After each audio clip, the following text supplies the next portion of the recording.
Hi everyone. Let me just put the on here 1 second. There we go. There we go. So welcome. It's very nice to see you all. I'm back from Florida. It's amazing. You can see I don't take my shirt off anymore because I'm fully covered again. So Florida times are over. It's back to reality. But it's so wonderful to see all of you. And we've got a great show to do. We've got an absolutely great show. I'm going to talk a bit also about the incredible experience that I had with all of you in Florida, which is absolutely amazing. Okay, so let's look at the agenda today, and we got quite an agenda. It's very interesting. So you can see the beautiful work that my team has done here. It's really incredible. So the most exciting is we're going to have Tommy first from the Earth Conservation Corps live from Washington, D.C. I'm very excited. I talked to Tommy about 3 weeks ago. An incredible person, young, dynamic. I wish we had more Tommies. Then we're going to have an interview that I recorded from yesterday from the Berry Nest with Dr. Renee Carleton. Very succinct, very knowledgeable associate professor of biology at Berry College. And then we will, oops, I've got lots of beeps here. Lots of beeps. And then we'll talk about the other nests, and then we'll go to the Florida nest. So I'm going to just give me a minute. I'm going to bring, I'm just going to quickly show you my team here because we have an additional member now. We have the famous Donna from Berry Nest. Can you believe it? So she is helping us with all the beautiful videos, which is quite incredible. So there we go. Hopefully you can all see this live now. I just have to have a quick check. Yes, everything seems to be working. That is fantastic. So just give me a second. I'm going to put my earphones on now. Since I'm also my own technical director here. Move chair. Yes, I will move my chair. You see, I can see the team in the back telling me what to do here. Yeah, I will definitely move my chair. I'm going to get out. I'm going to get out completely when I get Tommy live. But just give me a second because there's so many things that you have to think of when you go live.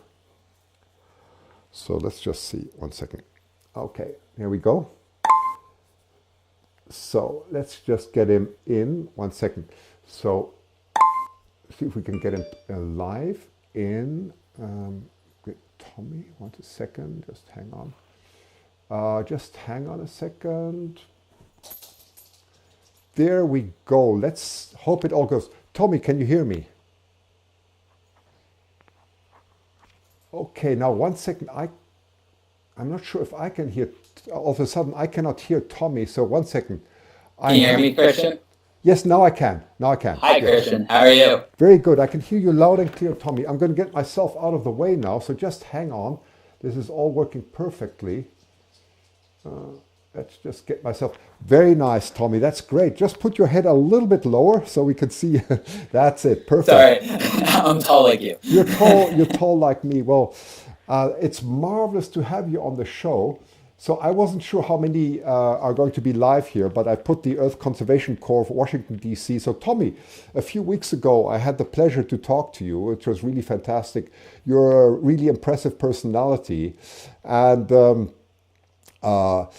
so you told me so much. Could you just give the viewers a bit of background? That'll give them some time to also ask some questions. Give us a little bit of background of the work the Earth Conservation Corps does, and also what's going on at the nest. It's so exciting, isn't it?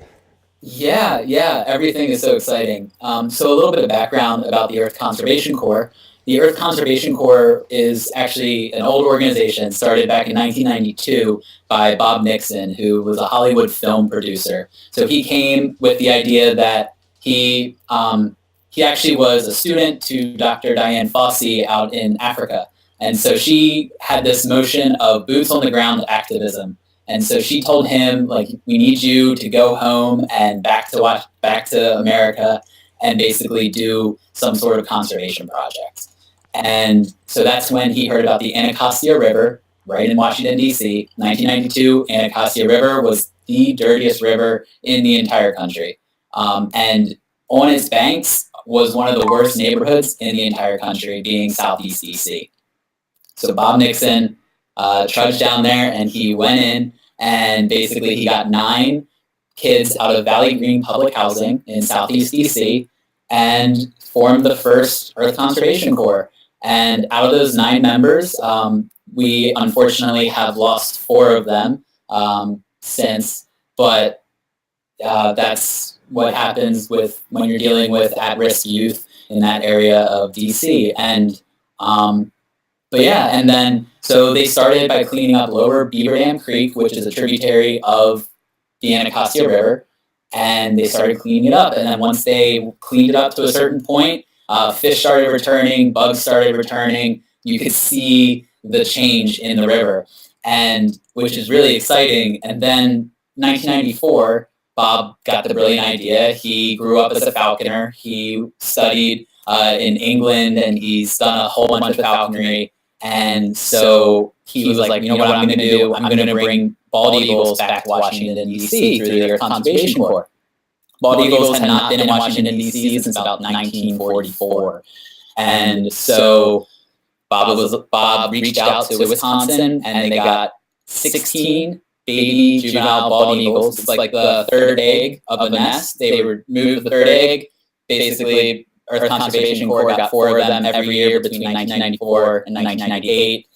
We released them from the National Arboretum in a home-built hack box. Basically, this big tree house they put up in a tree at the National Arboretum. It's not there anymore, but they released them from there. And then between 1994 and 1998, then the first mating pair of bald eagles returned in 1999.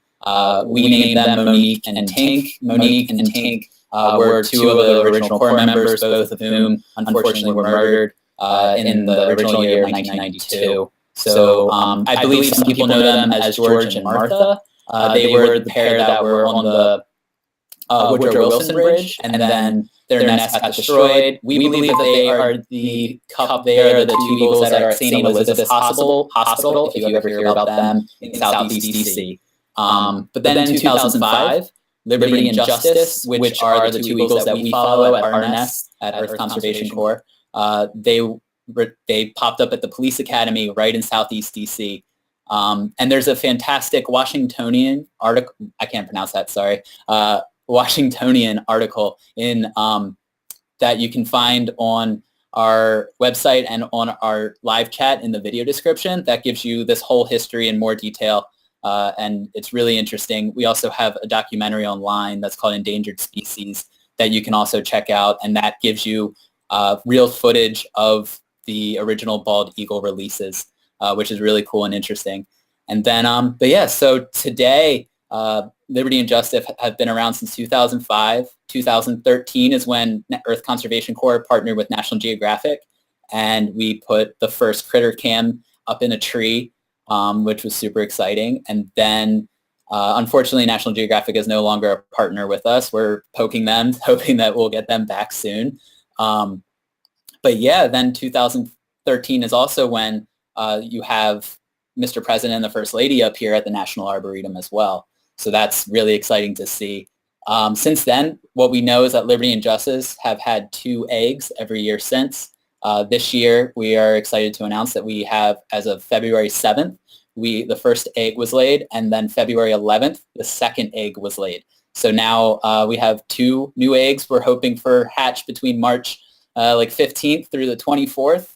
And so then we're excited to have 2 new eaglets. And yeah, we're super excited for this season. We're super excited to have Eagles for Kids joining us this year at our nest, as making us their home nest. They are a fantastic group, fantastic organization, and they have fantastic people. So we're just really excited to have them on board too, and hope to use them and their model of bringing eagles to kids and to kind of bring that model to Washington, D.C. as well.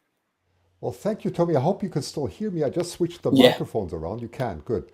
Good. Excellent. I think I fixed, we had an echo, but I fixed it in the meantime. So it seems to be okay now. So they can hear you. So that is great information. So I'm going to just ask the viewers to come in with some questions. You know, what is really impressive is all the cleanup that you've done in the area. And what I also wanted to ask you a bit is about the educational the educational content. You said something incredibly interesting to me when we talked a few weeks ago that really impressed me, that so much of our youth now grows up, they've never even been outside. Everything is in a virtual world. Can you comment a bit on that and what your work is about? Yeah, so working with the youth in Southeast DC, and it's really interesting just because you have these kids that live half a block with to like up to like a mile from the Anacostia River, and they never have seen the river. Well, they've never like experienced the river before. We have two centers located directly on the Anacostia River, the Monique Johnson Anacostia River Center and the Matthew Henson Earth Conservation Center, both of which right on the river, and we have direct river access. And we run programs out of both of them. One of our programs being a program called Guns to Roses, where we take guns from the Metropolitan Police Academy and we weld them down so they're inoperable. And then we actually build osprey nests and park benches out of them. And so part of this program, we have kids that come down, they do all the work. And these kids, they go out on our back porch and they see the river and they'll point at a bird and they'll be like, what's that bird? And I'm like, well, that's a duck. And they're like, that's a duck? I've never seen a duck before. And I'm like, okay, well, we're dealing with kids that unfortunately have never left the 4 square blocks around their home. And they go to school, they go to the corner store, and they're at home. And I'm talking kids between the ages of 10 to 18. That's our general people that we work with. But so it's really interesting. And so part of our thing right now is we actually have a brand new curriculum that we're currently working on that we're hoping to launch next fall in 3 schools in the DC area. That's all about raptors, and it takes watershed and ecosystem from a raptor perspective. And so we have Harris hawks, we have red-tailed hawks, we have owls, kestrels that we actually have as raptor ambassadors. And so we bring them to the schools. Well, great, Tommy. The questions are just pouring in now, so it's very nice to see that. So I'm going to throw a few questions at you. They want to know a bit about your background, how you got involved with the Earth Conservation Corps. That's the question number 1. And then a lot of questions related to the nest. People want to know if they come to Washington, D.C., can they actually see the nest? Another question about that, it's a hard time finding pictures of the nest. Where are they kept? So that's information of that one. Another one, are there areas where ground photographers can take photos or videos? So that's related to that again. And another one, my niece teaches school in DC. How can she get her class involved? All wonderful questions. So there you go. All right, so to start, my background's in film and video. So I actually started with Bob Nixon, editing films for him. Our films include Blue Serengeti, which is a Shark Week show, and then we did Sea of Hope, which was on National Geographic. So that's how I started, but he put me down at the Matthew Henson Center. I was like, here you go, Tommy, like, welcome to Earth Conservation Corps. And at the time, there wasn't really anything happening at the Henson Center. And I was like, well, let's get something started. And then he brought me the Eagle Cam. I got it turned back on, and I've been operating it since and helping him with anything that he basically brings to me. But we're growing in leaps and bounds right now, and it's really an exciting time for Earth Conservation Corps. So we're super excited for the future. Yes, you can see the nest. The nest is sort of publicly accessible. The nest itself is located actually physically in Police Academy grounds, which is good because there is a physical fence that goes around the base of the tree. However, where the tree is located is further enough up the hill that you can actually get to there's 2 main roads, public roads that you can access that you can actually see the nest from. Right now is perfect time to go and see the nest.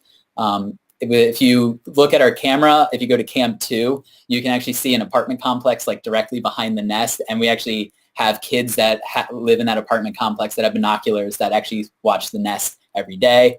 And so then it's Blue Plains Drive is pretty much where you can access the nest from. If you go onto our website, eaglecam.org, and you click on Eagles or the Eagles, you should be able to see a map of where it's located better.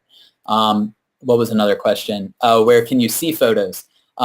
So where can you see photos? We have a Facebook group called Anacostia Raptor Watch. So if you go to Earth Conservation Corps on Facebook, there should be a little group profile there called Anacostia Raptor Watch. Feel free to join us there. We have about 200 members and we're quickly growing, but we're all super friendly. We talk everything from eagles to ospreys to other eagle nests, just about anything people want to post. We're super open to whatever you want to talk about.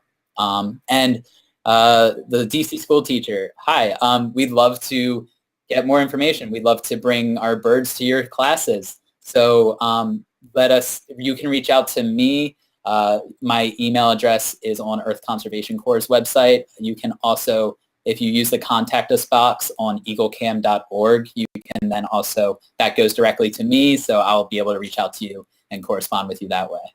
Very nice answered, very succinct. Thank you so much, Tommy. We got a few more questions. They're just pouring in at the moment. There's so much interest, which is great. Yeah. So, yes, another question here from NEFL Eagle Camp. That is Gretchen, I know her. How far is the nest of the American Eagle Foundation from the I can't say the word, Arboretum. Sorry. Yeah. It's about 6 miles. It's like 5 to 6 miles away, so it's not too far. We are located in Southeast DC, and our nest is in Southeast DC. Pretty much the most southern you can go in DC is where the nest is located, while the National Arboretum is about 5 to 6 miles away. Our eagles, actually, it was really cool. I don't know which eagles it was. It could have been Mr. President, the First Lady, or Liberty or Justice. But I was actually at the museum a couple weeks ago. They have a 6th floor balcony that people can go out on, and it overlooks the Capitol. And my girlfriend and I were standing up there. And as we were standing up there, 2 eagles go flying over. And I'm just up there going, it's Mr. President, First Lady, it's Liberty and Justice, eaglecam.org. But yeah, no. But yeah, we're about 5-6 miles away from each other. Very good. And there's some more. Are the DC eagles migratory? If so, any idea where they go? That is a question from Tim. Great question, Tim. As far as we know, like Liberty and Justice this past season, they didn't go too far as we know. They left the nest area around July, like late July, early August, and they were back in the last week of August, early September. So they were only really gone from the nest for about 3 weeks. So I don't think they got too far. So no, I would say that they're not super migratory. They probably went over to Virginia, went down and got some good Virginia food, some good fried food down in Virginia, and then came back. Here's a funny comment here from Osprey Mama. Don't forget to tell Tommy Many said he's cute. Lots of laugh out loud. Okay, so remember that one? That's a very nice compliment. Well, thank you. Some more. Nature lover, how high up is the nest? That's a good question. The nest is 110 feet above the ground. Trust me, I've gone up in a bucket truck to install a camera twice, so it's not, it's pretty far up there, especially once you get up that high off the ground, the winds are like 30 miles per hour and the bucket truck's swaying back and forth and the nest is swaying back and forth. But yeah, it's about 110 feet. And then, of course, an important question, how many eagle nests are there in DC now? There are 3 that we know of. There's Liberty and Justice, Mr. President, the First Lady, and then the 3rd, which would be the St. Elizabeth's nest, which is home to Tink and Monique. However, there's been, and we've noticed this on our camera, we've noticed this on the National Arboretum camera as well, but there's been a lot of juveniles and 5th year eagles that have been returning to the area and that have been trying to get nests, trying to mate with Mr. President. Unfortunately for us, we haven't had a lot of Liberty and Justice. Are a pretty solid couple. But so we haven't had too many issues, and they're pretty good at defending their nest. But we have seen an influx in juvenile bald eagles returning to the area. And so what'll be interesting is see where the next nest pops up, and that's part of our 8-part curriculum that we built for the schools for next year. Is we're hoping to actually take kids out in the river to go and find not only where the eagles hunt from and the branches that they hunt from along the Anacostia River, but also to see if we can spot any new nests that are up and coming. And some more. Do you know what type of tree this is? What kind of tree? Is it a pine tree or sycamore? It's an oak tree. It's from Fish Freak 98. Yeah. Okay, good. Yeah. Let's see. Oh, yes, there's a question. There are very many questions here. Nature Lover asked, was Spirit from last season a female? Do we know that? It was really hard to tell. I can't give a solid answer if she's female or not. we all believe at if you go in our chat and ask anyone, they'll always refer to Spirit as a female, just because she was quite large. At one point, she was almost the size of Justice, if not a little bit larger than Justice before she fledged. So we believe that she is, yes, a female. But yeah, it's really hard to tell without actually having the eagle or seeing or tagging the eagle and then checking on them in 4 to 5 years. So Wonderful. And here's another question from Sandy Williams. How old is Liberty, or how old are Liberty and Justice? well, if we do the math, I'm probably going to mess it up.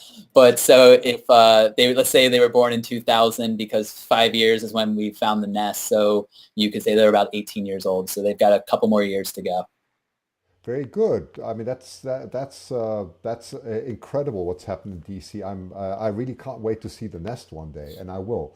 Yeah. Um, there's Estelle says there is a live cam to the third nest he mentioned. Not sure. Uh, Okay.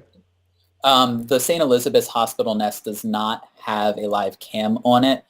That is something that I'm looking into, though, for next season, and possibly putting a camera on it, because what would be interesting is even if Monique and Tank or George and Martha are not still around, the nest is still there, and maybe one of these juveniles picks it up and starts having their own families out of that nest. And maybe just a quick question from me. How is the Conservation Corps funded now? So the Earth Conservation Corps is a nonprofit. We're a 501c3, and so a lot of our operations run entirely on donations. With that being said, it's a great question. We actually have a program that we just started this past January called Eagle Nest. So you can actually join our Eagle Nest. It's a sustained giving program, so you can donate anywhere from $5, $10, $15 per month to the Earth Conservation Corps, and know that whatever money you donate is going directly into helping us build this curriculum to bring to schools. And then also we would then be able to serve the children. So it costs us about $250 per program to serve about 30 students. So for every $250 we raise, you're pretty much guaranteeing 30 students a raptor education experience. Oh, very good. And here is another question from Osprey Mama, and also from Estelle. No, oh, sorry, it's from Jersey Me. Are the DC eagles banded, or do you plan on banding any of the baby eaglets? So we do have plans to try and ban some of the baby eaglets. That has been talked about. It takes a lot of permitting through Fish and Wildlife Service, but it is definitely something we are interested in attempting. Probably not this season, but are definitely looking into it and talking with them to go do it next season. Very good. Gosh, the questions have just been pouring in. I'm just going to be sure. Oh, yes. Jan wants to know, did you climb a tree? I think you did answer that before, right? I think you did. Yeah, we don't climb the tree. We get Pepco, and they come in with a bucket truck, and we've been able to clear a path directly to the tree. So the bucket truck is able to pull in and dig right up. Okay, very good. Well, thank you so much, Tommy. That was absolutely excellent that you could join us. I'm so excited that you actually were able to do this from Washington, D.C. I think one thing we could really, what I find very encouraging to see someone who's so young and passionate like you. I wish there were more Tommies, really. Really wonderful to have you on the show. And if we could do something, together in future to get more education, because my channel is all about education. And you're doing exactly the right thing, teaching the next generation about conservation and the importance of protecting our world. It's one planet, and the eagles are just a mirror of what we're doing ourselves, right? Exactly. And Yes. we have such a sensitive ecosystem. So, the chatters want to know about the elephant behind you. Um, yeah. So you're currently in my bedroom. Because Sasse did not tell me that we would be on video, but so I was not prepared for that. But it's fine. The elephant, I've been to India before, and so this was a gift from my brother as a reminder of my trips to India. Well, very nice, Tommy. Well, thank you so much for joining us. It's Yeah. been wonderful. Wait, there's one more question. No, they're just pouring in. They can't stop. Did you wait? If you ban them, whether you can sex the eagles? That's a really critical question. Yes. Yeah, so if we're able to ban them, then we would ban them quickly, probably at the nest. So unless, depending on who we are able to send up, someone might be able to sex them directly there at the nest. However, the safest way and probably the quickest way to do it would actually just be to wait 4 to 5 years and then wait for that band to pop back up. And then when they have a mate, to be able to check. If they're if it's larger, then they're the female. And it'll be also really interesting to see where the eagles pop up at. So if our eagles from DC are coming back to DC, or if they're going to Virginia, Tennessee, West Virginia, Pennsylvania. Yeah. Okay, very good. Well, thank you, Tommy. Thanks for being on the show. So not a problem. Thank you. You got so many questions. So I'm absolutely delighted to see that there's so much interest. So yeah, keep up the great work. Tell everybody there from all of us, all the viewers, because they really appreciate you so much. Everybody's, I can see the comments here in parallel. They really think this is very encouraging. So keep up your passion, your great work, and tell everybody from the Earth Conservation Corps hi from all of us. And I'll keep my promise that I'll come by one day and we'll do a live show from there. You're welcome anytime, Sasse. Okay, thank you. Okay, take care. Thank you. Bye. Okay. So let me just get myself back in here. Just give me a second. Get the sign out of the way. There we go. There's a question mark behind now. That's not supposed to be. This is me again. Okay, we're all live. We're all back. So anyway, wonderful to have Tommy on. I feel absolutely really honored and humbled to have such incredible high quality, and the quality doesn't even end here. It goes on and on. First of all, I want to thank my team. Really, my team is absolutely exceptional. It's the main brains behind the team is no doubt Nicole. Now we've got Bella. Donna already said that. We've got Suzanne and we've got Jenny, and they provide incredible worth to the show. They keep nest data, they sort out all your pictures. Everything is nicely done. It makes my life so much easier, and it also makes it possible, for us to give you hopefully always improving quality and many exciting shows ahead. So I really want to thank them from the bottom of my heart, and I'm sure you can appreciate the amount of time and effort they put. And there's also Kevin, who's building up a server for us. We were going to migrate to soon to SasseMedia. We're going to have our own website, our own. The emails will change from Gmail, and it's going to get more and more professional, which is good news, because that is all important when you want to become a not-for-profit organization. It's all about education, conservation of raptors, and the interaction that we have with them. Okay, so yesterday I had the incredible pleasure of having, gosh, lost my thread now. Yes, it was Dr. Renee Carleton from the Berry College. And I'm going to switch over now to the interview. I'm just going to hide myself and switch off my microphone. So this is recorded yesterday, what you're going to see. Okay, well, I'm very pleased today to have Dr. Renee Carleton here. She's an associate professor of biology of the Berry College. Now, we've talked about Berry College some weeks ago when I started the show, but it is a great pleasure to talk to you today and to have you as my guest on my show. Welcome, Dr. Renee Carleton. Well, thank you for having me today, and I'm just thrilled to come and talk about the Berry College Eagles and our two newest little ones, B10 and B11. Yeah, now the timing is impeccable, isn't it? So tell us a little bit about B10 and B11. So this is our 6th season of having the Eagles nesting on campus. And B10 hatched Monday night late. It was around 11:48, I think is about the exact time. And then B11 hatched right around 22 hours, so less than 24 hours later. Tuesday night around 10:35, I think it was. So they're in that adorable, fluffy, cute little stage. Mom and dad have been feeding them successfully, and everything is going just fine. Yes, and it's quite interesting because does this in any way correlate to the 35 days that we're used to, the hatch period? Well, as it turns out, B10 went a little longer than the 35 days. It was actually right at 40 days.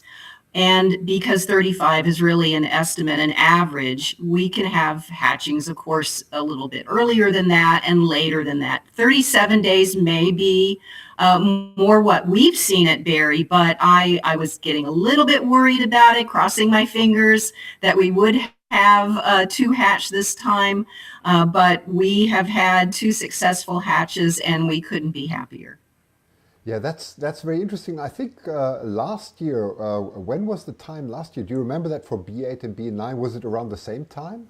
I think it was around the same time. I want to say 35 and 37 days for both of those. Now, interesting, the female laid her first egg exactly on the same date last year as she did this year.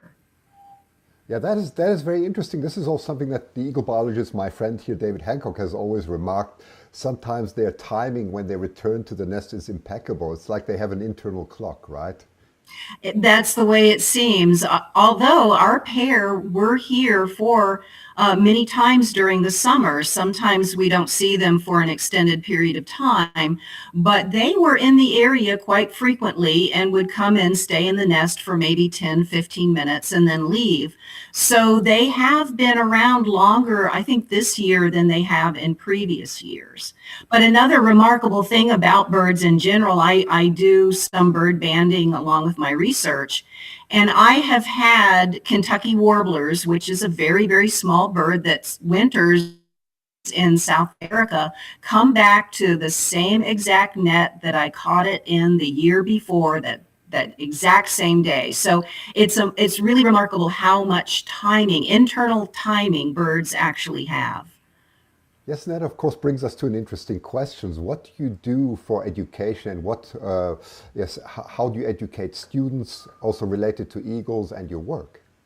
Well, Barry makes, of course, the streaming webcam available 24/7 when the nest is active. We only really go down when we're doing maintenance on the cameras. But we have lots and lots of classrooms that do stream the nest live. And we have actually curricula, lesson plans that were developed by students in our charter school of education for teachers, and those are available on the Berry Eagle Cam website, so anyone can go and download those lesson plans. They go from K through 12.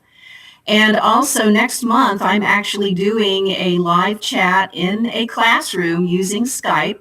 So I'll be able to interact directly with the students. They'll be able to ask me questions live, and I'll be able to answer them right back while they're watching the live stream. So those kinds of things really excite me. I just love that.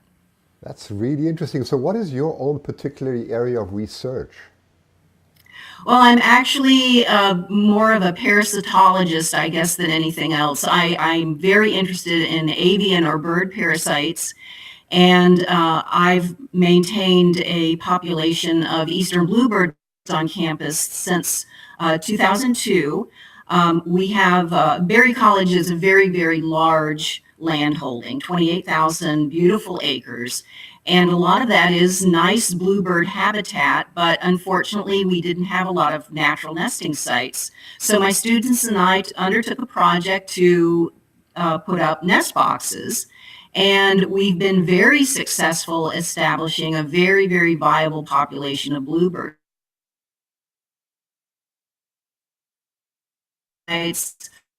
Looking at pathogens that may be associated with them. And then also I've branched out into other species of songbirds and their parasites as well. That is interesting. Is there anything you could comment on parasites particularly related to eagles? Well, when I was in veterinary school, I did a project looking at fecal material that was collected for me from eagles that were in rehab, and I did isolate a type of protozoa parasite that was not previously known to be in eagles. Now, it doesn't appear to cause them any problems, but pair. That's very interesting. I lost the last sentence, but I think, could you just repeat it, please? I think our internet broke down. You said it doesn't seem to cause any problems, but, sorry. No, it doesn't cause problems for the eagles, but it had not been known that eagles were involved in that part of the parasite's life cycle. Very good.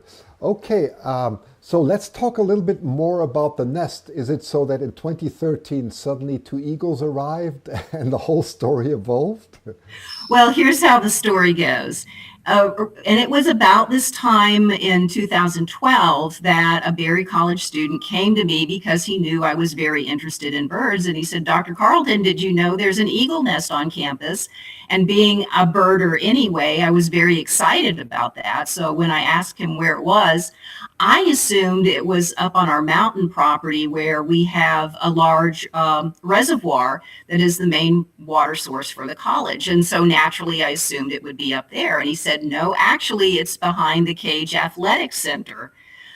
You have to take a look at the campus to see that this is in a very busy location. It's between a major highway and the parking lot of our athletic center. Very unusual spot, I thought, for eagles to choose to nest. But I went out, I found the nest myself. I had one of my research assistant students go out and monitor it, and sure enough, we were watching the eagles bringing in sticks. They did not breed that year because it was so late, but we thought, okay, maybe they will come back. And sure enough, the next September they did. They produced their first brood, which was B1 and B2, and the rest is history. That's a marvelous story. And I heard there's also another eagle nest actually nearby where there's no camera. Is that correct? That's correct, although that nest is not active. In 2013, we did discover another nest on a very, very remote part of the campus where camera access would not be accessible. But unfortunately, the pair did abandon that nest the following year, and they haven't used it since. Now, I'm sure there are other nests around in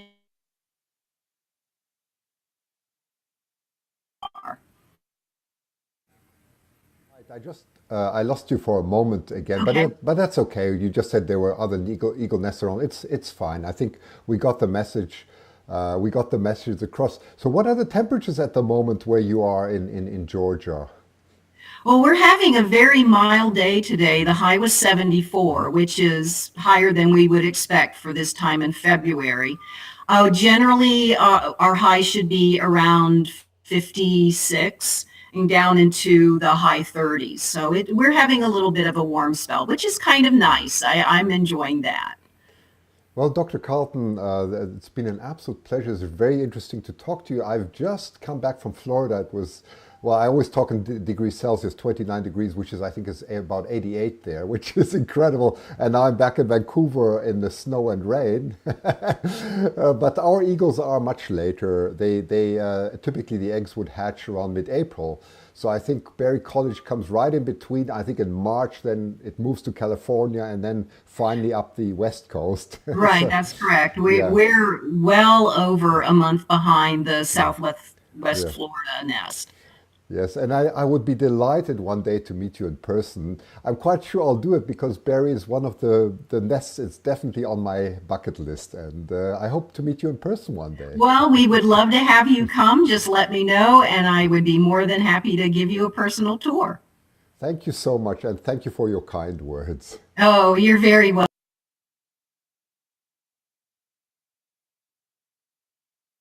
Sorry, I put my audio down. Isn't that just wonderful, Dr. Renee Carleton? What an absolute pleasure to have her on. I'm just going to mute my own audio here. Let's make sure.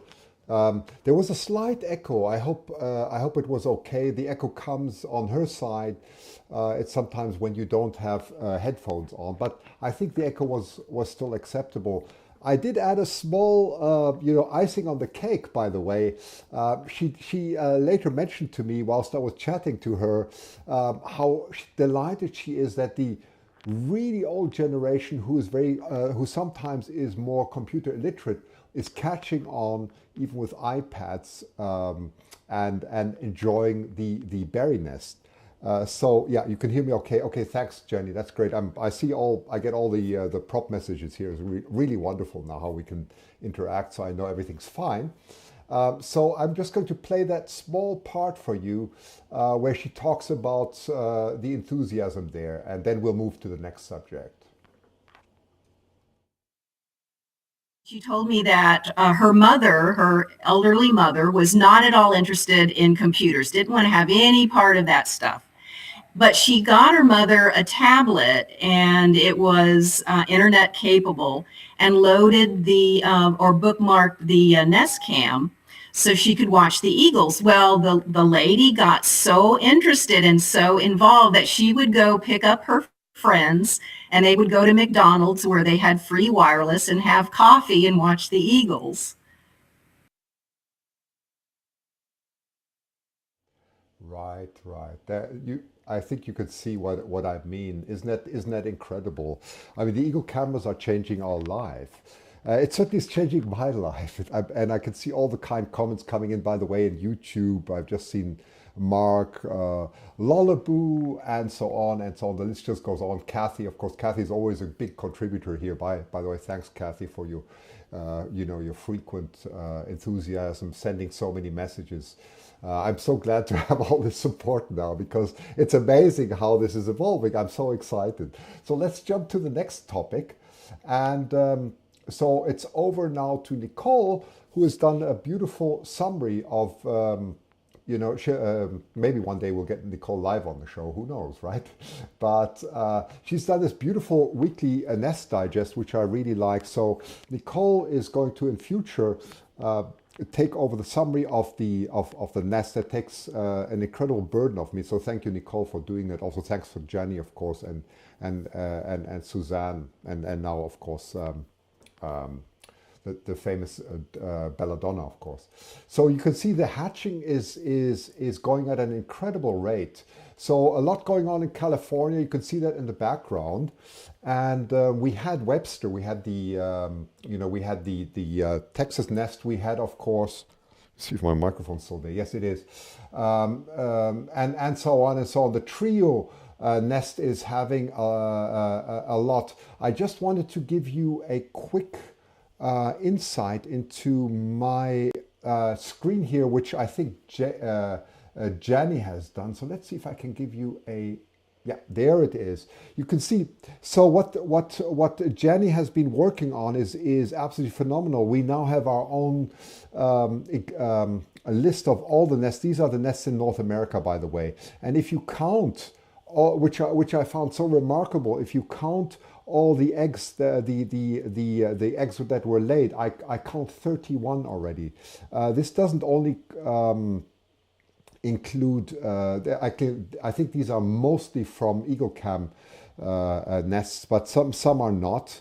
And of those, if I look correctly at the data, and I just counted all that, 11 have hatched already. And we'll see a massive explosion in February and then going up really in March. And then, of course, Canada comes in. Canada comes in. The Canadian eagles come in and really help the North American continent to explode with eagles. Isn't that what we want?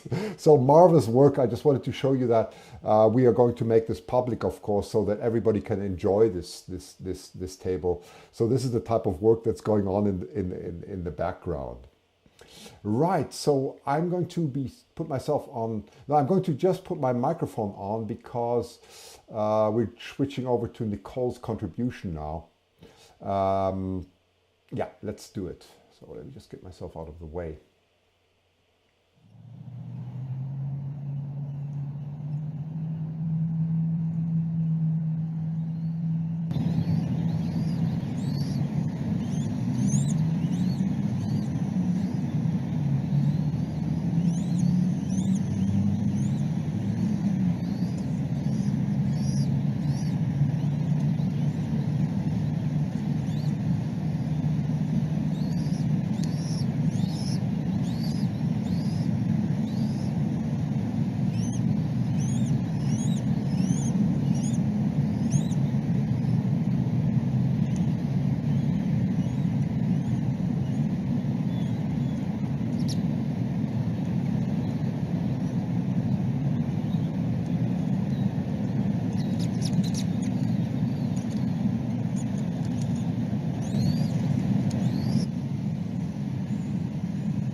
Yeah, so we're just going through the nests now. You realize we're in haze now. It's just so exciting. So I'm just gonna. This is going for about another 6 minutes, and we're going to go right across the nest. So beautiful images.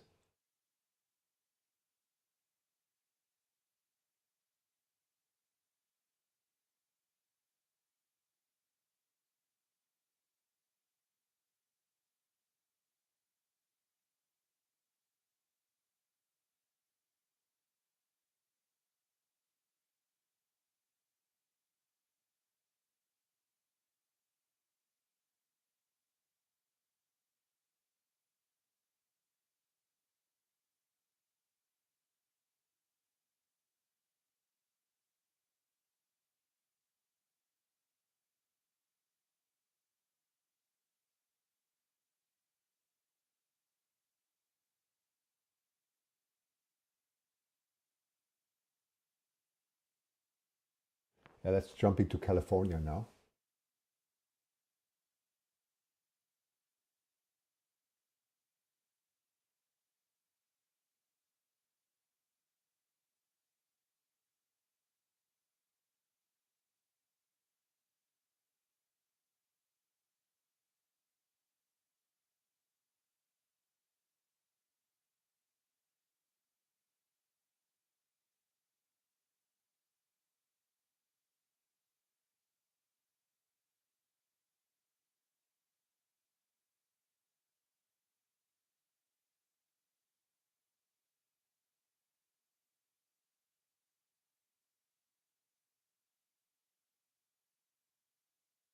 I'm not talking at the moment. I just see the comments there.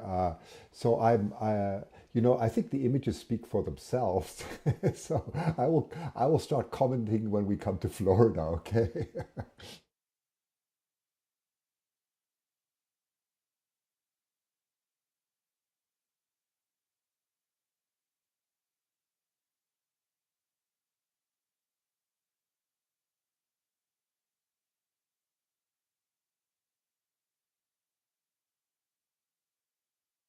Well, we talked about Paul and the Webster nest. I mean, what a remarkable man he is, right? So, if you haven't seen that, that was the show before I went to Florida. Was the Texas nest incredible?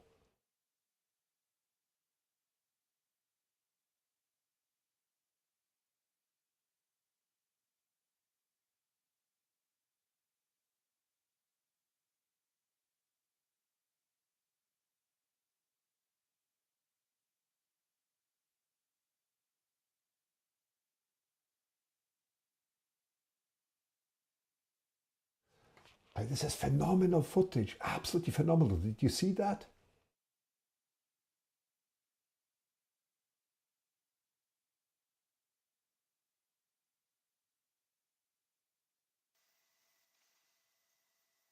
And again, I've never seen anything like this.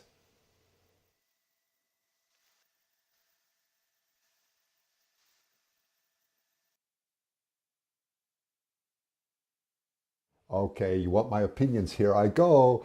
Well, this was remarkable. Let me just jump in now. Okay, David Epley is an incredible photographer. I'll show you that in a moment.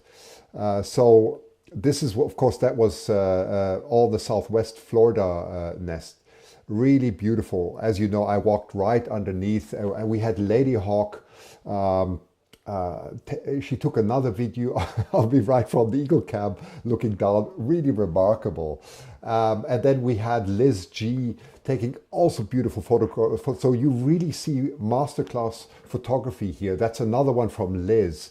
I think I have her on one of the photos. I have to check. Okay, I'll point out who these ground photographers are.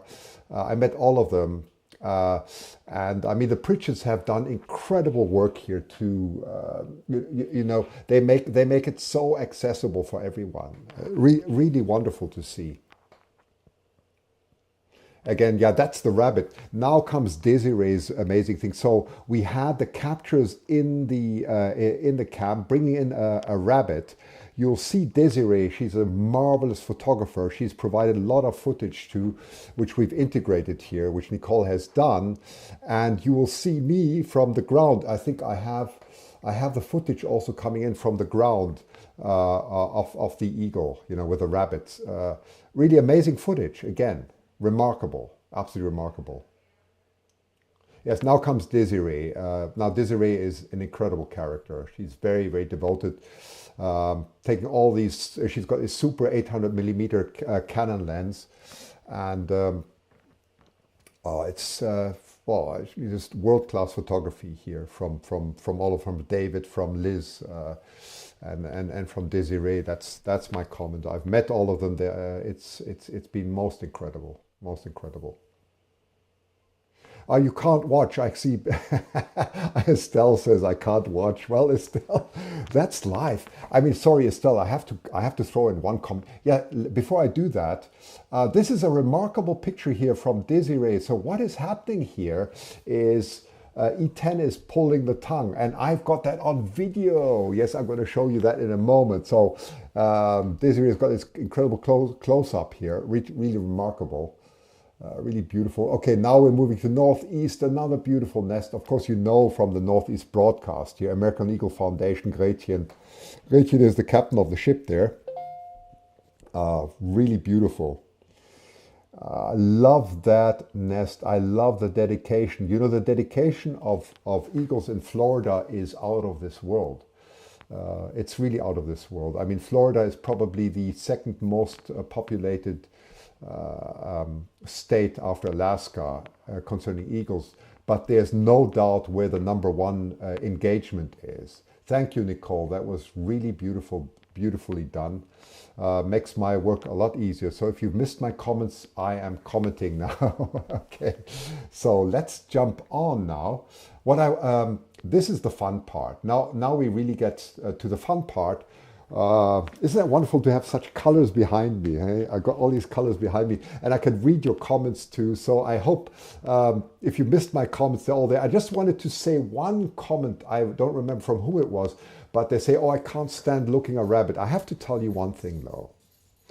I also grew up in many countries. One of them was in Germany, and Germany, for example, prides itself by having these family butchers. And every morning at 5 a.m. I went to work, right? And I went right past the butcher. I can tell you, if you've ever been to a slaughterhouse, oh my goodness, right? That can put you off meat forever. We are lucky. We go to the supermarkets. You just get the meat, you get the chicken nicely prepared. Everything's nicely squared. You see a rabbit coming in. My goodness, nature does it the real way. We have developed such a horrible way, and I have to say that, of mass consumption of meat. And I'm not a vegetarian, by the way, but it's just, if you see that at 5 a.m. on an empty stomach, as I work to public transport, you get a different view of animal treatment. So I just had to throw that in, okay? I always remind people, if you can't watch the cameras, just think what human beings do. Never forget that, right? So there you go. So now comes the exciting part. What happened in Florida was absolutely stunning. Florida is, for me to go out and with my lovely wife Rosanna to be 1 week in Florida and have such warm welcome everywhere was so incredible. I mean, every hour was amazing there, and I'm not joking. I don't know the superlative of amazingly amazing, because that's what it was. And it is funny when you go somewhere, you have all these virtual friends, and I'm staring into the camera now, and I'm imagining you somewhere back there. I'm imagining Northeast Florida there. I'm imagining the Audubon Bird Center. I'm imagining the Southwest. It's all in my head, and I know somewhere you're probably sitting there and smiling and saying, "Hey, we saw you," and I can say, "Hey, I saw you." What an experience that was. When the virtual world and the real world meet, and it goes so well, it is absolutely incredible. So the first encounter, okay, I can see your comments there. The first encounter that was on the first day, it was on the Thursday, was with the Audubon Birds of Prey Center in Maitland, Florida. That's northern. If you look at Orlando, it's on the north side of Orlando. So I'm going to switch myself away again. I prepared a small video. Now there's one beautiful thing about this. I mean, not only is that an amazingly, beautifully, exceptionally run rehab center for raptors, but they had a tethered, and you're going to see that, they had a tethered eagle called Trouble. And I took my 1000 frames per second video camera there, and I was able to film that in slow motion. So paid careful attention to this. This is sort of my own ambition, where I'm going. You can see where this is all heading to, and you can see the appreciation we have of raptors only really in slow motion. So that was that was just a quick comment. Now I'm going to hide.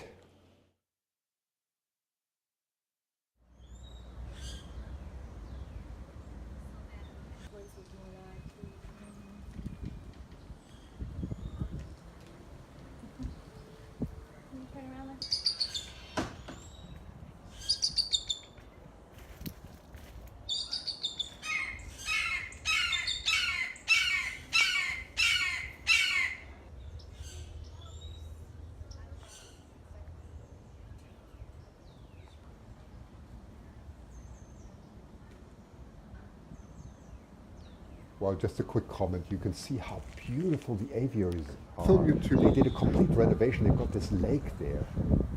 And that's Maggie, the ever smiling. Here comes the slow motion video now. That's taken at 1000 frames per second. So you can see the bird is tethered, right? Flying directly towards me. And you can see how elastic the wings are. You have to see how they bend as they pull it up to minimize the wind resistance.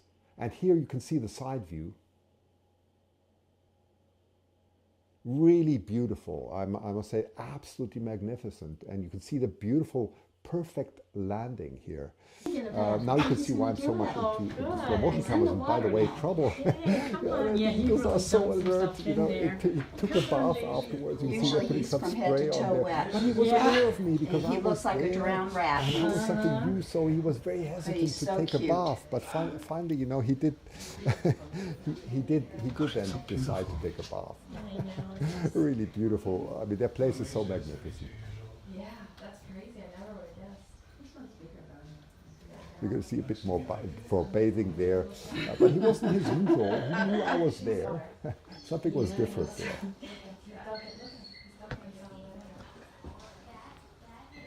I think the ospreys are pretty And it's so nice because they have this window. Okay, hi, this is my first day, or our first day here in Florida. And we're at the Audubon Center for Birds of Prey. And we have Linda and Maggie here. So Linda, how long have you been here? About 2.5 years I've been volunteering. It's an incredible place. It's so how old is this place? Well, it started in 1979, so we've been here a long time. And the house that we have in the grounds were built in 1924, so it's a historical preservation site. And how about you, Maggie? I've been here. I just started last May, and Very nice. I can't get enough of it. Can't get enough of it. Well, you got the most beautiful, bird sanctuary I've ever seen. You know, really, so it's glad. incredible. Only seen something similar maybe in Singapore or so. So it's Right. it's incredible. So, how many birds do you get per year here? Sometimes we get like between 700 and 800 that come in. It's quite a few, and they're what do they say, about 40%? 40% releasing. And what are the type of birds that you get here, and where do they come from? They only come from Florida unless they get transferred. And But when you say Florida, how large is the region really? really, we get them. I'm going to say we really don't go from either coast. We're like central. I guess we would say central Florida, right? So you cover a lot. Yeah, we do cover a lot. Right, and what type of birds, what type of species do you get here mainly? Well, one thing we get is a lot of owls. We Right. get around April, May, we get a lot of baby owls because their nests are kind of flimsy and they fall out, and we're just like loaded with owls that we're trying to. Baby season. Yeah, baby season, and hopefully with a lot of them we are able to just, make sure they're okay and get them back in their nest and all that. And so that's one that we get a lot of. We get a fair number of eagles because, we've released, what is it now, close to 600 eagles over the years. 600. Isn't that amazing? Yes, that is amazing. That's very good to hear. Yeah. We were nearly extinct at one time. I know. And ospreys there's a certain time of year when we get quite a few in because the juveniles, I think, fall out of their nests and they have a little accident.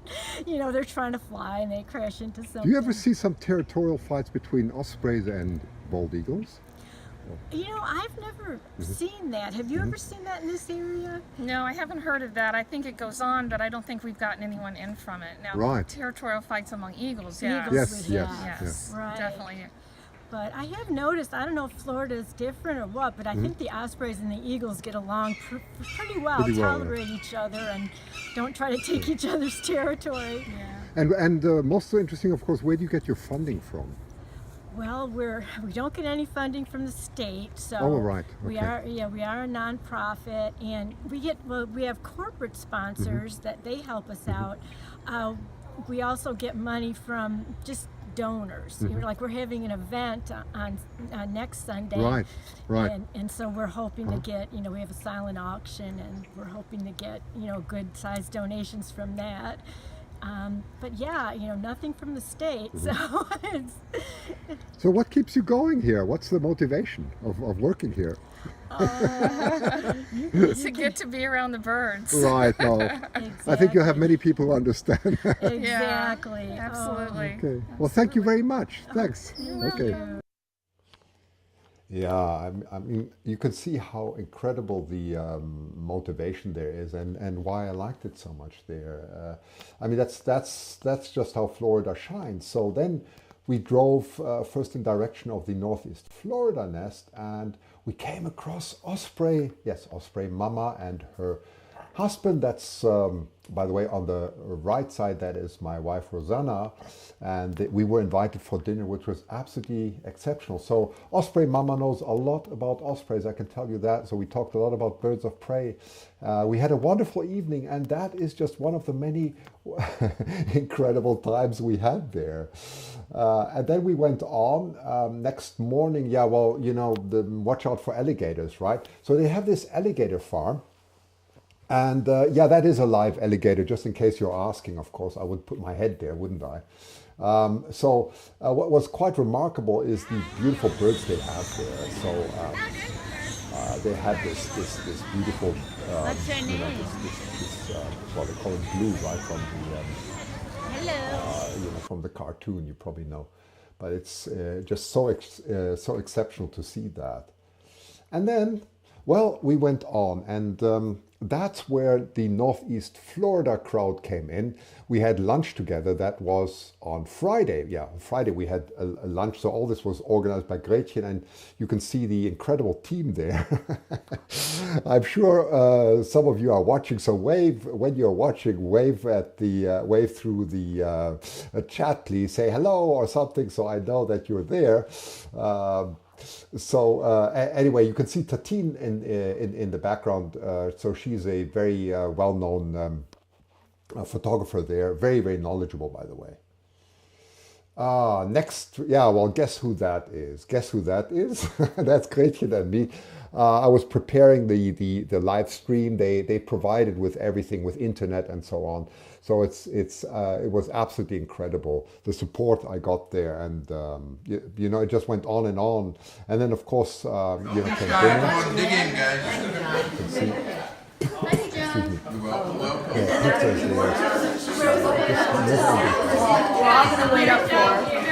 waving at the lady. That's good. Hello, Estelle. Very nice. Very nice to see you. Mama also saying something. That's Rosanna there. And then, yeah, the next day they had such a beautiful, there is trouble again. again, the Birds of Prey Center came up to Maitland, from Maitland. They come up to Northeast Florida nest, and well, you know that I love flapping of wings, so they did a beautiful tutorial on different birds of prey. Really nicely done. And then one of the Northeast Florida birds actually came down. It's quite incredible. So you can see they're not that scared. Don't You'll recognize a lot there. Hey, Sally's here. So that was the wonderful invitation I gave him. That's cool. So that's all behind the scenes, and there is, yeah, no words. You can see how tame the eagles are, right? Oh yes, and now that was incredible. So also, then we went to the Southwest nest, and at the Southwest nest there was so much going on, really incredible. So I've got another clip on Southwest, and that is Michelle with Rich there, who invited Rosanna and me for another dinner. So you could see how warm the welcome was. It never stopped. We both gained a lot of weight. Anyway, so you know, we had a time. We had such a wonderful time. People were so open and so I mean, what can I say? We went from one party to the next. So thanks to everyone who invited us with so warm-heartedly. Really wonderful. And now come, yeah, that's just a quick image here. I think that was Tatine who took that. That was just before the live show. Or was it after? I don't remember. But you can see how the live show went. Was quite incredible. You can see I took my shirt off, and we had all the mods there. It was quite incredible. It was sort of not directly at the nest, but it was close to the nest. And you can see the enthusiasm there. Quite incredible. Yes, there's Gretchen commenting, Christian and Rosanna are truly the best. Well, thank you, Gretchen. That can only be surpassed by yourself. Okay. Very nice. Okay. And so, yeah, I'm going to give you a quick summary then of the Southwest. So what you're going to see us driving at Southwest, and then I interviewed for a few of these ground photographers, and I also put my own videos in there. So enjoy this. That is just another 5 minutes, I think. And that's driving. That is, I mean, the Pritchett's nest is no secret to find, right? It is clearly visible. I walked around and you can see, I'm pointing at that now. You can see the beautiful entrance there with the eagles on the side. I'm just driving past, and then swinging to the left into the church. Not into the church. No, not exactly into the church, but into the churchy area. Oh dear. I have a knack of saying strange things. So there we go. You can see the humidity, by the way, on the windscreen. That's all what I always found so remarkable. Okay. And then we're driving there already. That's when we arrived. And you can already see, there's Michelle, by the way, standing right in front of me. She was the... And here we've got Dee. She's known as the Eagle. I certainly know you quite well through, at least virtually, so it's wonderful to meet you finally. Good to meet you also. So tell me, Dee, what draws you to this nest? What is so great? What is so great? Oh, just to see the eagles in person, off the cam, and just to be here to be able to watch them from day to day, and it just really awesome. And how long have you been following them? Oh, since camp came on first season. Really? Yeah, I live here, you know, not too far away, and I always knew the eagles were here, but I never stopped in because I didn't think you were allowed to, until my husband came home one day and told me that they were on the internet, and so Hope and Honor were already a few days old by the time I started watching, and I've been watching ever since. And when you say watching ever since, how many days do you spend here actually per week? Here at the nest? Yes. More than I really should. I spent a lot of time here.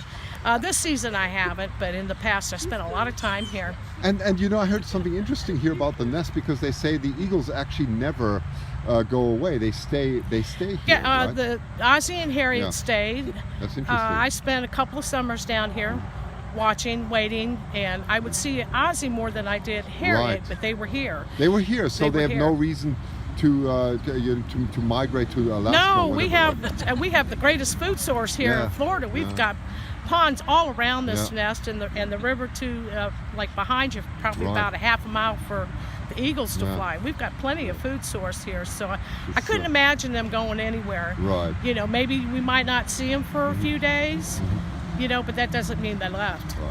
They're around. They're Well, here. well, thank you so much. I think so many people share your passion. Oh, Nice. thank you. I enjoy it so much, and thank you for everything that you've Oh, done. that's fine. Okay, thank you. Thank you. Okay.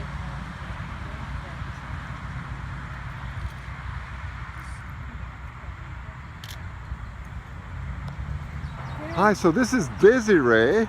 We finally meet Desiree here, and she's been here for many years, right? How long have you been here for? This is my 6th season 6. Right. coming to this nest. Right. Yeah. And why'd you come all the way from Miami to 6 years ago in February, Uh-huh. I got a news feed on my Facebook, Right. and it was talking about eagles Uh-huh. in Fort Myers, and I never seen an eagle Uh-huh. live. So I came over here, Uh-huh. and I can't believe how I fell in love. I was following them before I came over here a month on the cam. Right. So I fell in love with the family actually. And I had to see them in person. And when I saw them in person, that was Yeah. it. And you took many pictures of Aussie too, right? Yes, And you got the yes. whole conflict between M15 and Aussie, right? Yes. I was here that day when he finally returned after 6 months, being away from the nest, healing. And yeah, it was a really big high for everybody that Saturday. And then Sunday when the conflict happened, it was a low. But And you're a very dedicated photographer. I saw that yesterday. You know the settings, you know everything. Are you self-taught? yeah. Good. Yeah, I came with a little pocket camera that first time six years ago, and it's been getting bigger and bigger ever since my camera. Well, thanks a lot. Thank Okay. you. Yeah, these are my own shots.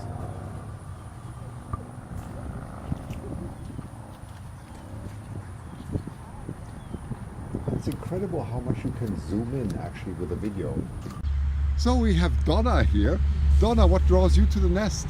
The eagles. The eagles, that's a good question. And why It is this just- nest? That's always the big question.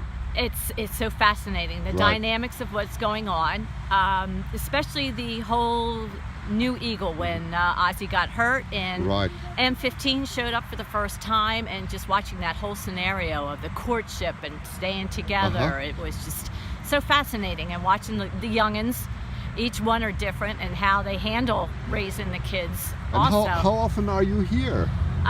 it's not as much as I used to be, but Alright. we're here a few times a week. Oh, well, that's a lot, right? Yeah, we've sat out here many a days. Well, the whole thing started. We sat out here And for when a you year. say it all started, when did you start coming here? Back in the beginning with Hope and Honor. Oh, Right, wow, way that back far then. back. Yep. That far back, and you've never given up, right? No, absolutely not. They're awesome. And It's do you a do great- photography too? Yes, I do. You do. Yes, I do. I enjoy that very much also. Very good. Well, I'm sure we'll see some of your pictures in the next session. Yes, you will. Thank you. Thank Okay, you. thanks. So here we have Michelle. So what is your passion about this nest?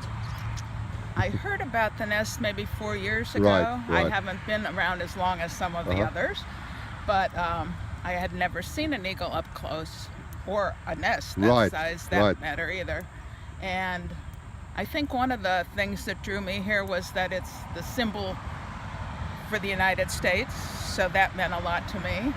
And then coming here, you just couldn't help fall in love with Right. the family. And So how long have you been doing this for? 4 years. 4 years now, 4 years. Mhm. And how often do you come in a week? Not as often this year as I had before, actually. Right. Because I've been online watching what they were doing. So and you're not- online a lot, right? So Yes. And with flu season, I was trying to Oh, right. stay away from people. But this morning, since you were going to be here at 7 o'clock, I thought, okay. And the babies are up enough Uh-huh. that sometime you can see Right. them, and that's what I was waiting for. Okay, thank you very much. You're welcome.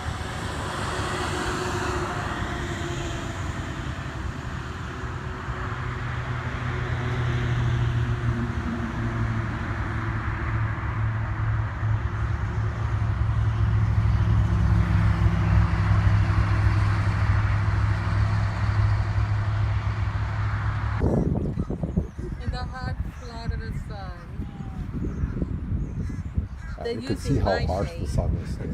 You have to protect yourself. Umbrella for all. Yeah. The other one's falling asleep. Oh, he's gonna get her tongue. Did you see? He just grabbed the tongue. You're on it. The other one's falling asleep. This is Oh, he's incredible. I gonna got get the her video at the same tongue. time. Did you see? He just grabbed the tongue. You're on it.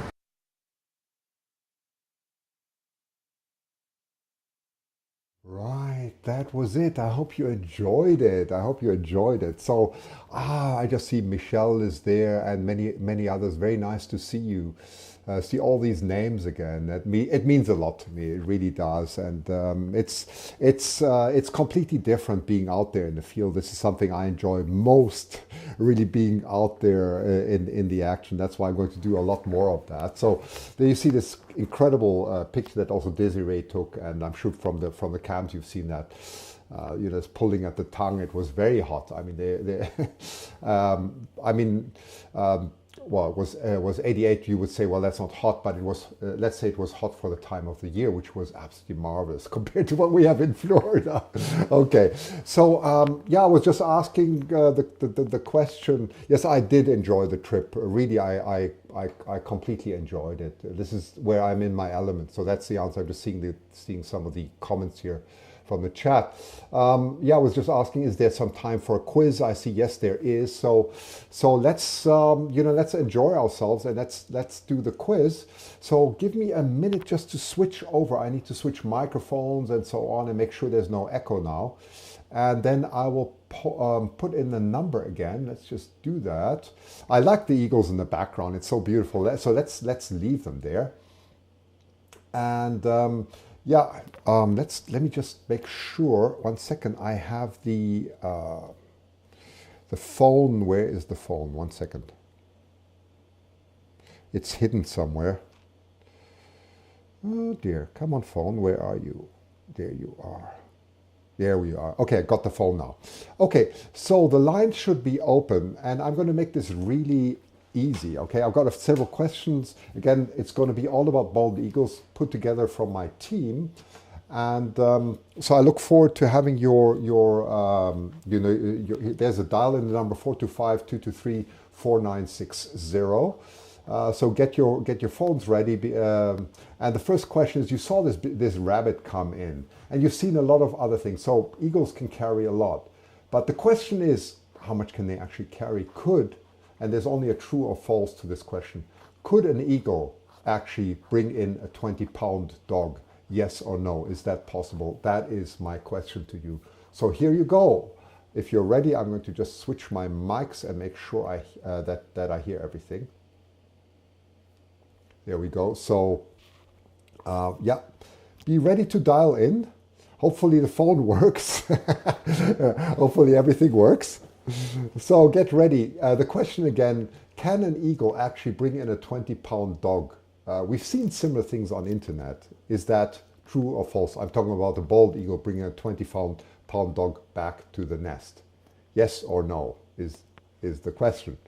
So get ready and let's hope the phone works. That it's not switched off. If it is switched off, oh, there we go. It's coming in. It's coming in. 1 second. Let's just see.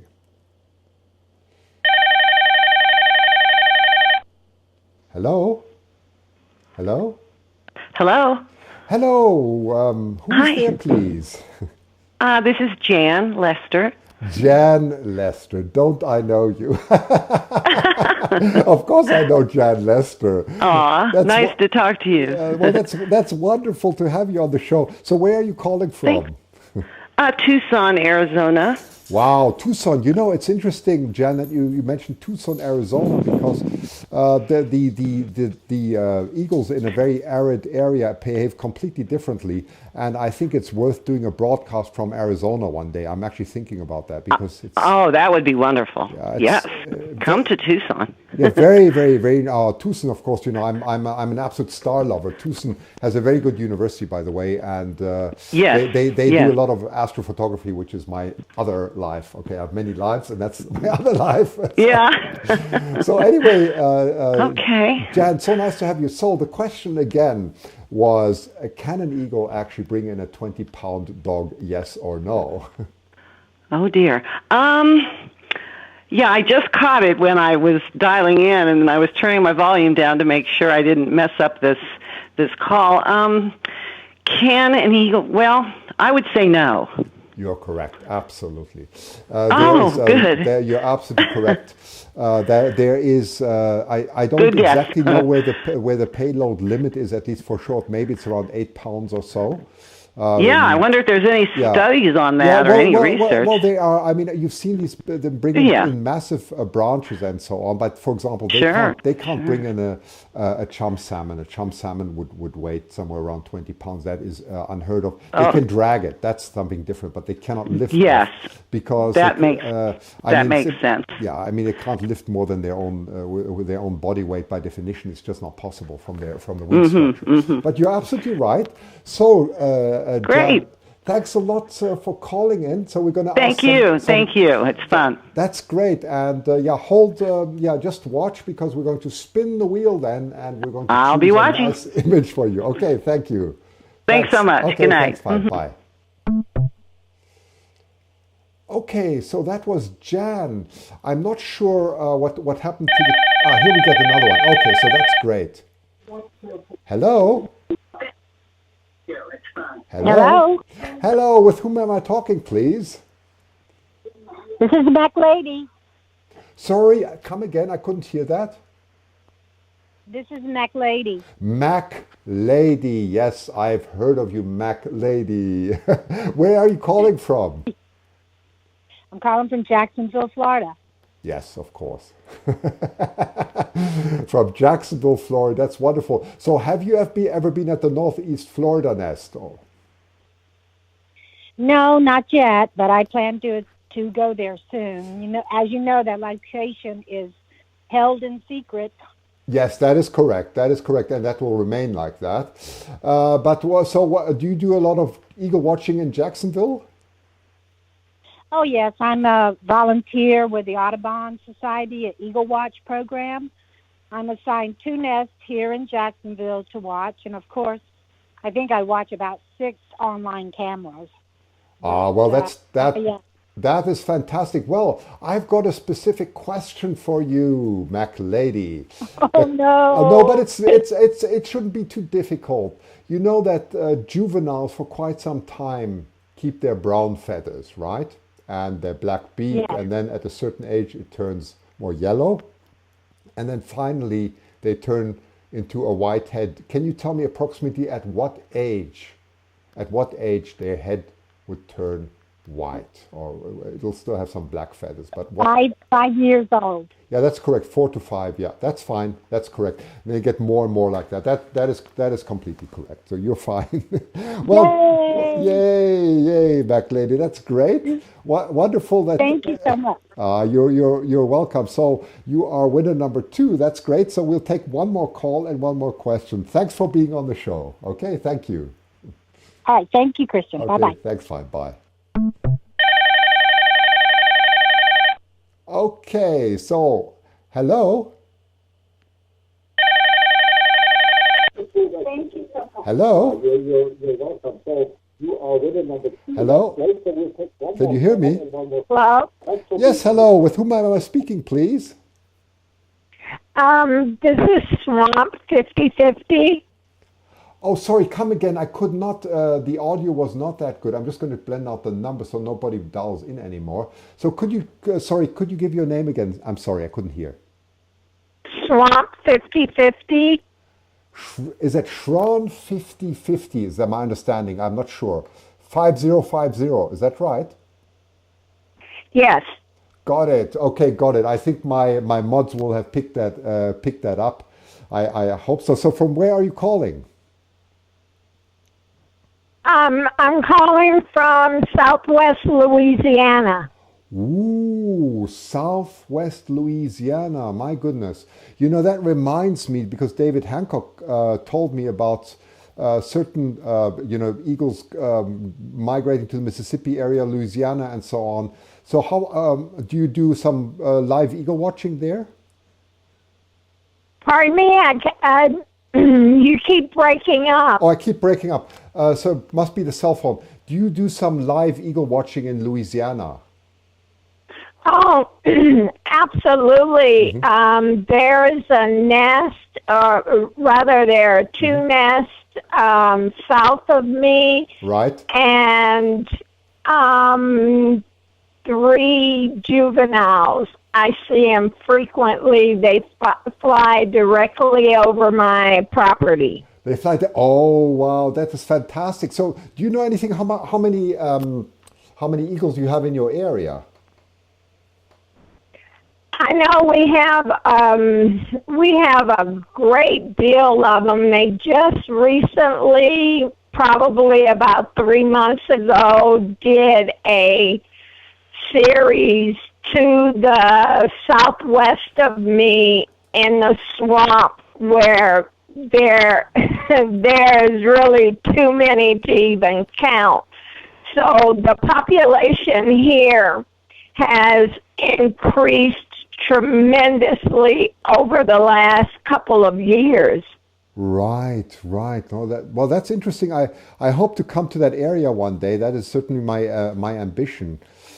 So let's get to an interesting question. I just had it in my head. Yes, this is an interesting question because of course we know the bald eagle very well, and if you then go more to the west, way past Hawaii, more towards Russia and parts of Japan, this is something that David Hancock talked about. You come to the famous Steller eagle, after the German Steller. He was a naturalist, very famous naturalist. And my question to you is, which is bigger, a Steller eagle, that's the proper German pronunciation, or a bald eagle in size? What do you think?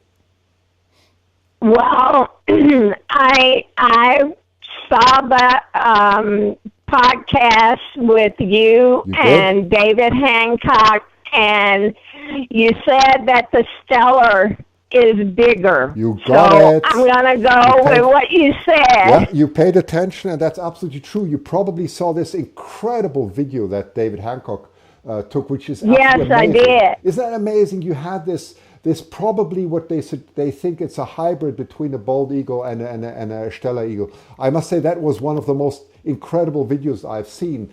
And one day I will go with David Hancock to that area. That is on our bucket list. We are really serious about that. So stay tuned. But Christian, yes. I hate to interrupt you, but what about the harpy eagle?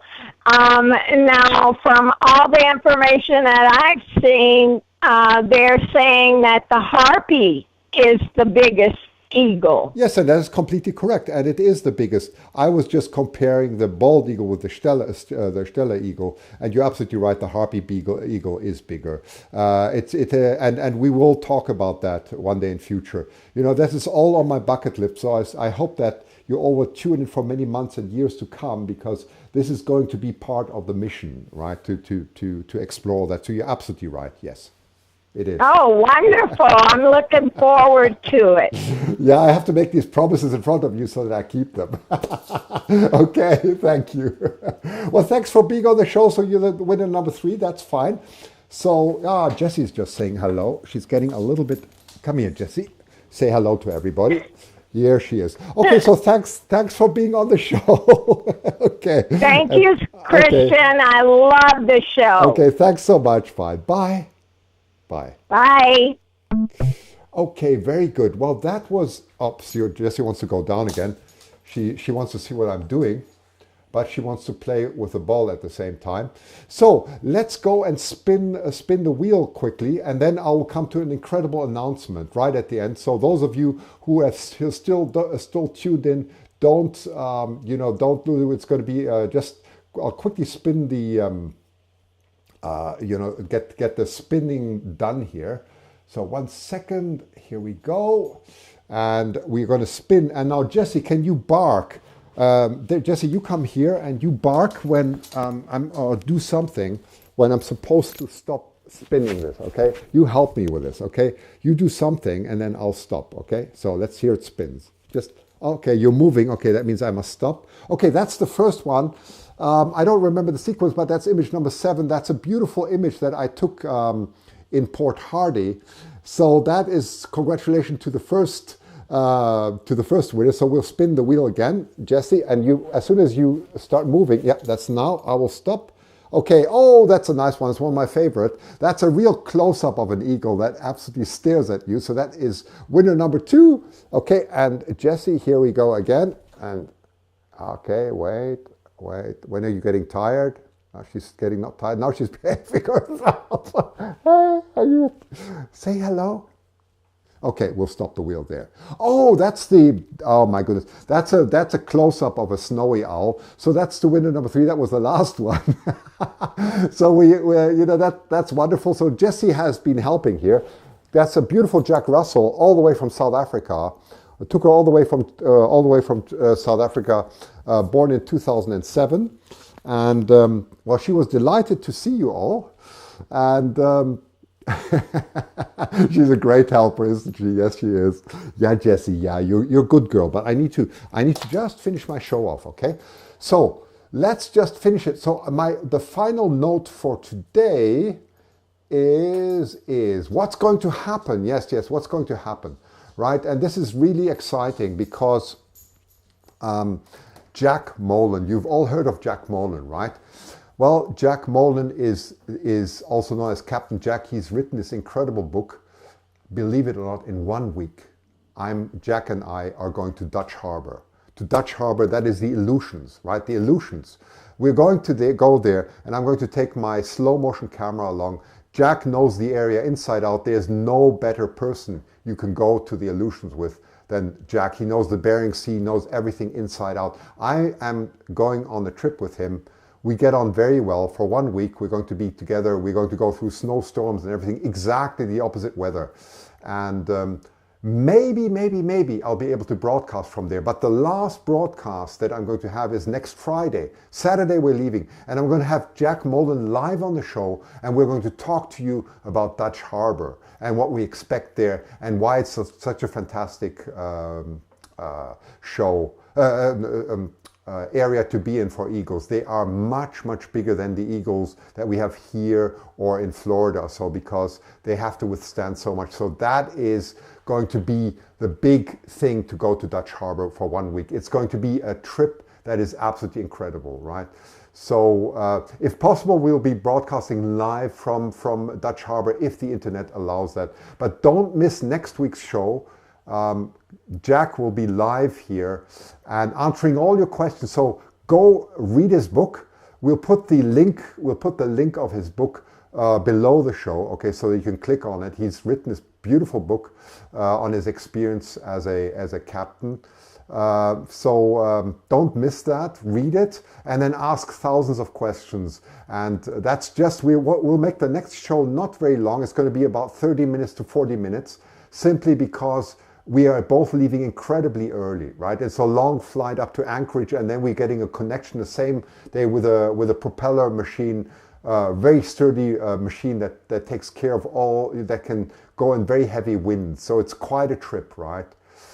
So we won't make it too long. We need both to have some rest. So it's going to be about an hour maximum, but it'll be with Captain Jack. It's going to be something I really look forward to. Okay.